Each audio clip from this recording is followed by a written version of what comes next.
passer à la dernière présentation qui va être donnée par Benoît Lou, Denis Legault, qui va présenter les bactéries, piliers de la vie sur Terre.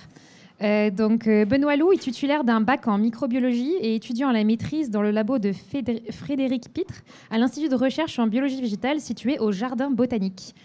On applaudit s'il vous plaît Benoît Lou.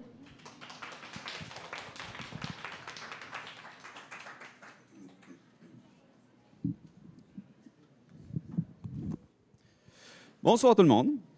Est-ce que vous êtes en forme ce soir? Oui! Yes! Et ça, c'est grâce aux bactéries. Eh oui! Un pilier de la vie sur Terre, les bactéries. Bon, je sais, là, je vous dis ça, mais les bactéries ont assez mauvaise réputation. Je pense que vous êtes d'accord avec ça. Vous avez sûrement déjà, en fait, entendu parler vos parents, quand vous étiez jeunes, vous dire « Ah, ben, ne touche pas à ça, c'est plein de bactéries » ou « Mettez pas vos mains dans votre bouche parce que c'est plein de bactéries ». Ou encore, vous avez sûrement déjà vu des annonces publicitaires vous vendant des produits qui vous disaient comme « Achetez notre produit, ça va éliminer 99,9% des bactéries ». Comme quoi, en fait, il faudrait vivre dans un monde quotidien où est-ce qu'on n'y aurait pas de bactéries. C'est sûr que ça cause plein de maladies, des bactéries, là, vous allez me dire. Là. Mais il y a aussi des bonnes bactéries. Les probiotiques, c'est un bon exemple. Mais dans la publicité, même quand on parle des bonnes bactéries, en fait, on les appelle justement des probiotiques. Par exemple, pour les yogourts, on ne va pas utiliser le terme bactéries. On ne va pas dire « Achetez notre yogourt, il est plein de bactéries, mais c'est des bonnes bactéries ». Ça vendrait sûrement un peu moins. Donc, on va vous dire des probiotiques. C'est sûr que, justement, comme il y a des maladies, il y a des morts qui peuvent survenir, est-ce qu'on ne pourrait pas juste se débarrasser des bactéries, finalement, puis d'éliminer 99,9% des bactéries sur Terre, ou même l'entièreté des bactéries, mettons? Eh bien, je suis justement là pour vous convaincre que ce ne serait vraiment pas une bonne idée, en fait. Je vais vous citer, finalement, 3 exemples ou 3 services essentiels que les bactéries vous donne gratuitement, sans abonnement ni frais cachés. Et je dirais les 3, je pense que vous allez pouvoir le voir, c'est vraiment essentiel. Parce que, en effet, la plupart des bactéries ne sont pas des mauvaises bactéries, mais des bonnes bactéries. Et même que les bactéries qui causent des maladies, c'est une minorité. Tout d'abord, la production d'oxygène. À main levée, qui a déjà fait une sabbatique d'oxygène? Ils sont sûrement pas là pour se défendre, t'sais. La production d'oxygène, les bactéries, c'est vraiment la majorité de l'oxygène qui est produit qui provient des bactéries. Là, vous pensez, c'est sûr, à la respiration, mais aussi un autre aspect important. Vous voyez ce soleil radieux, vous avez envie d'aller faire un pique-nique, là. Eh bien, ce soleil vous garroche en constance des rayons laser hyper ionisants. Là, vous seriez irradié sur place, en fait, si ce n'était pas de la couche d'ozone. Et oui, la couche d'ozone est aussi faite d'oxygène. Si je vous parle de photosynthèse, j'imagine que vous savez un peu de quoi je parle. Dans votre tête, selon moi, ça va être comme les plantes, les arbres, ils transforment le CO2 en oxygène. Mais je ne sais pas si vous saviez, mais la majorité, en fait, la plus grande partie de l'oxygène qui est produite puis qui est dans l'atmosphère, en fait, provient des bactéries. Plus précisément, des cyanobactéries. Donc, c'est ces belles petites bactéries-là. En plus, elles sont à la base de la chaîne alimentaire, donc elles sont extrêmement importantes.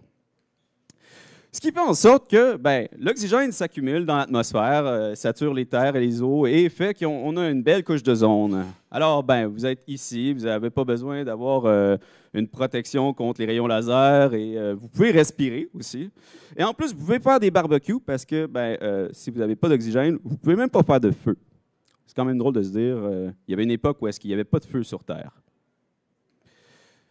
Un deuxième concept très important, en fait, c'est la fixation d'azote.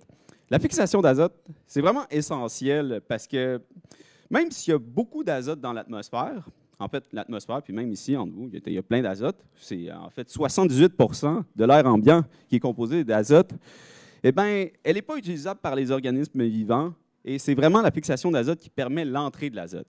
Puis là, vous allez me demander, ça sert à quoi l'azote? Ça rentre dans la constitution de votre ADN puis de vos protéines. Donc, je ne sais pas si vous avez déjà essayé de vivre sans ADN. Vous n'existez pas sans ADN. Donc, si je vous montre mon beau petit diagramme, vous allez l'azote dans l'atmosphère. Éventuellement, elle va diffuser dans le sol. Ça peut être aussi dans l'eau, mais ici, je représente dans le sol, mais ça se fait aussi dans les milieux marins. Et elle va atteindre les bactéries fixatrices d'azote.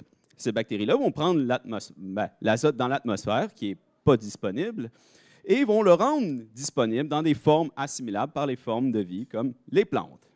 Les plantes vont l'assimiler, vont produire finalement toute leur structure, et vont être mangés par des animaux, qui vont être mangés par des plus gros animaux, puis éventuellement, peut-être quelque chose qui va finir en grillade sur nos barbecues. Au final, c'est vraiment les bactéries qui permettent la fixation d'azote et donc l'entrée de l'azote dans les organismes vivants. Donc, pas de bactéries fixatrices d'azote, pas de plantes et plus de petits lapins non plus. Bon. Là, vous dites, ben, c'est sur nous qu'on n'en veut pas des bactéries. C'est vraiment dégueulasse, des bactéries. Eh bien, vous auriez tort parce que les bactéries font partie de nous. Genre, littéralement, là. Vous avez plus de cellules bactériennes que de cellules humaines sur vous. En fait, c'est à peu près 13 bactéries par lot de 10 cellules humaines, ce qui représente, si vous pesez entre 60 et 75 kg, environ 0,2 kg. C'est vraiment pas beaucoup, en fait, parce que les bactéries sont vraiment pas grandes. C'est pour ça que vous ne les voyez pas là, quand vous vous regardez. Mais ce ne serait pas une bonne idée, mettons, de se débarrasser de ce 0,2 kg-là pour perdre du poids parce que, comme je vais vous montrer, elles vont vous aider à perdre du poids. Je vais parler plus des bactéries de l'intestin parce que c'est vraiment là où est-ce qu'il y en a le plus puis où est-ce qu'ils nous rendent le plus de services. Premièrement, la digestion des aliments. Il y a tout plein de substances, par exemple des fibres, que si je les mange, par exemple, une salade comme ça, bien, les fibres, je ne vais pas être capable d'assimiler les nutriments qu'il y a à l'intérieur. J'ai besoin de bactéries. Et c'est là qu'elles vont entrer en œuvre. Je mange ma salade, il y a tout plein de fibres que je vais manger, puis il y a des bonnes bactéries qui vont venir digérer ces fibres-là et qui vont les transformer en gras. Puis là, vous dites, mais c'est pas cool du gras, là. On n'en veut pas de gras. Mais non, ça, c'est du bon gras. Du tellement bon gras, en fait, qui réduit votre risque d'avoir le cancer, qui réduit votre chance d'avoir du diabète, qui réduit votre chance d'avoir de l'obésité. Et en plus, ben, ça a des propriétés anti-inflammatoires qui font en sorte que vous vivez comme une personne normale qui n'a pas la maladie de Crohn. À moins que vous aviez la maladie de Crohn, là, ce ne serait pas le fun.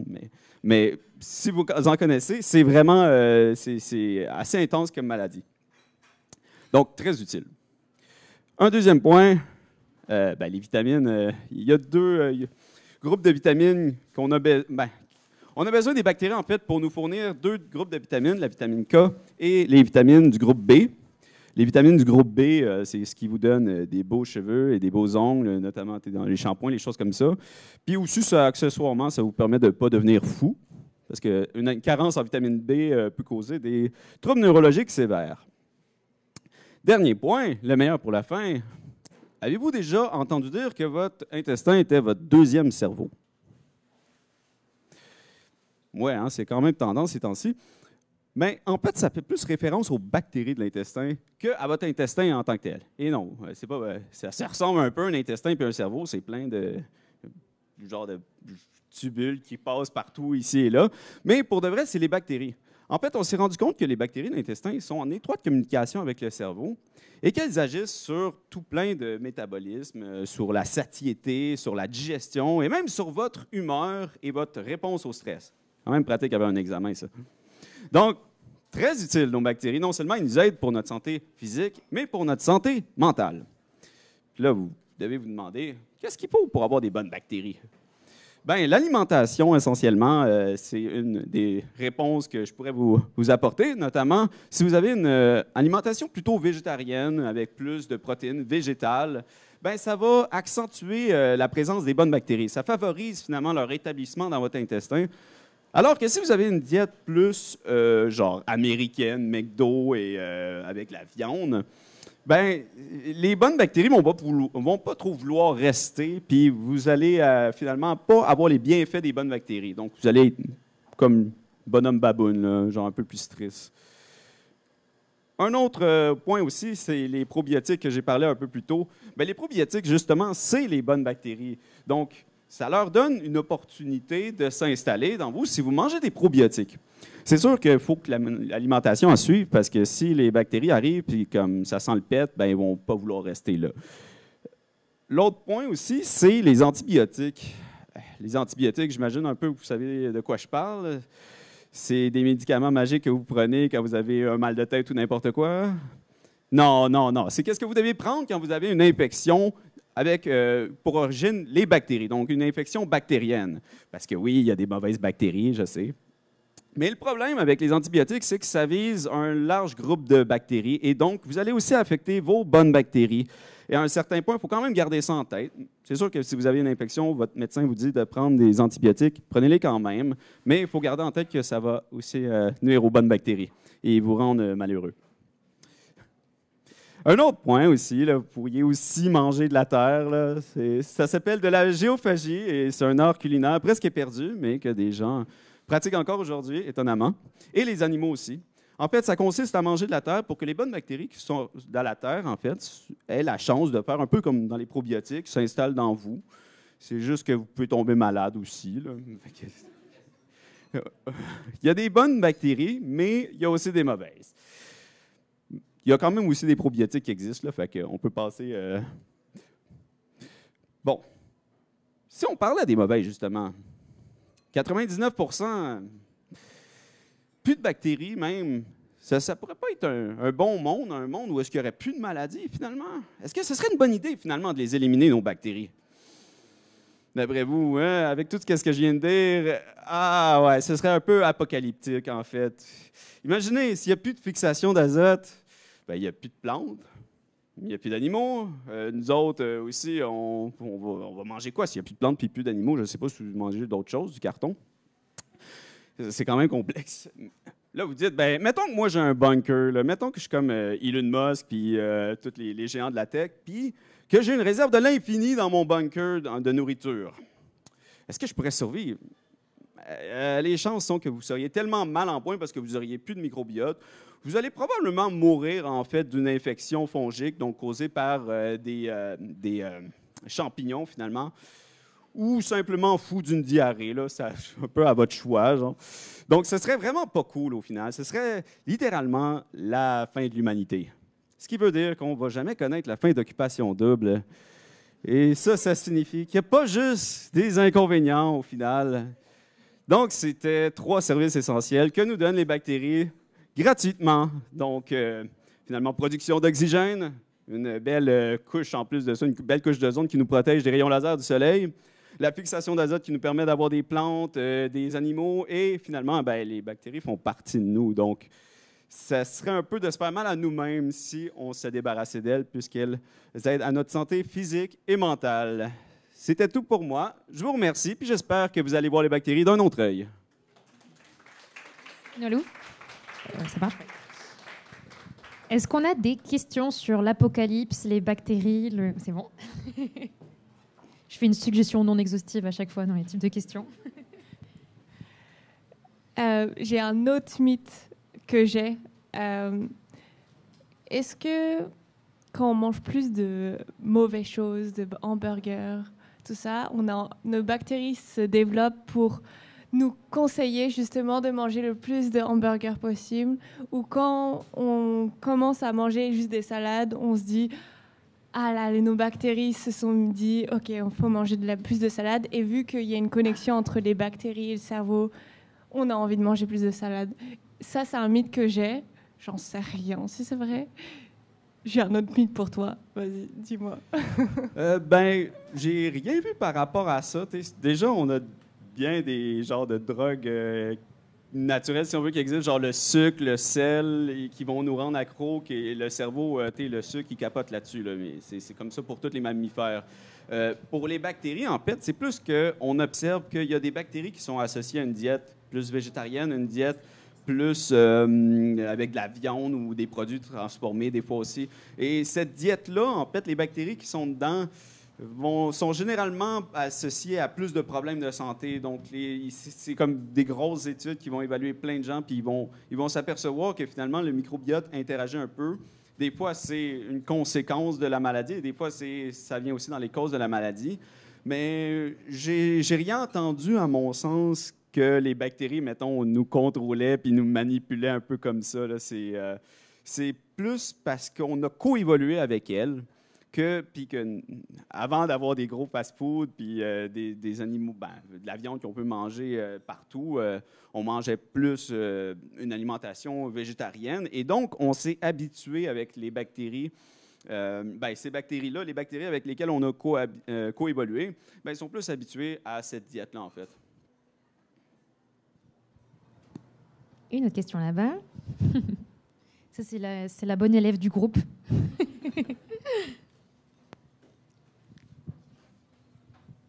Merci. Est-ce que quand on est intolérant justement à quelque chose, là, c'est comme tu parlais de l'intestin, tout ça, c'est-à-dire ce qui manque la bonne bactérie qui te permet de boire du lait et dans ce cas, pourquoi on ne pourrait pas la réintégrer dans notre organisme? Ça serait vraiment cool si c'était ça, parce que ça réglerait vraiment facilement le problème de l'intolérance au lactose. Non, c'est pas le cas pour justement l'intolérance au lactose. L'intolérance au lactose, en fait, c'est un manque de lactase. C'est l'enzyme, finalement, qui va cliver le lactose. Et ça pourrait être cool d'avoir plein de bactéries qui ont cette enzyme-là pour pouvoir le digérer, mais non, ça, c'est vraiment plutôt un trait génétique qui est associé à ça, de ce que j'en sais. Sinon, je pense pas qu'il y a vraiment d'intolérance associée à ça. C'est plus que les nutriments vont moins bien être assimilés. Donc, tu auras besoin... en fait, tu vas juste pas avoir ces bienfaits-là, tous les bienfaits comme que j'ai nommés, notamment avec les fibres. Puis c'est quand même assez important, là, tout ce qui est les gras que je parlais un peu, là, anti-inflammatoires, tout ça. C'est quand même quelque chose qui fait que tu peux vivre vraiment plus sainement. Par exemple, lorsqu'on a des diarrhées, oui, désolé pour ceux qui mangent, ça laisse vraiment tout l'intestin. Et donc, ça peut faire en sorte que quelqu'un, justement, qui a une intolérance au lactose va en avoir plus souvent et va nuire à son microbiote, donc à ses bactéries dans l'intestin, et qui, finalement, va avoir moins de bonnes bactéries à cause de ça. Donc, des fois, ça peut être lié dans ce sens-là un peu.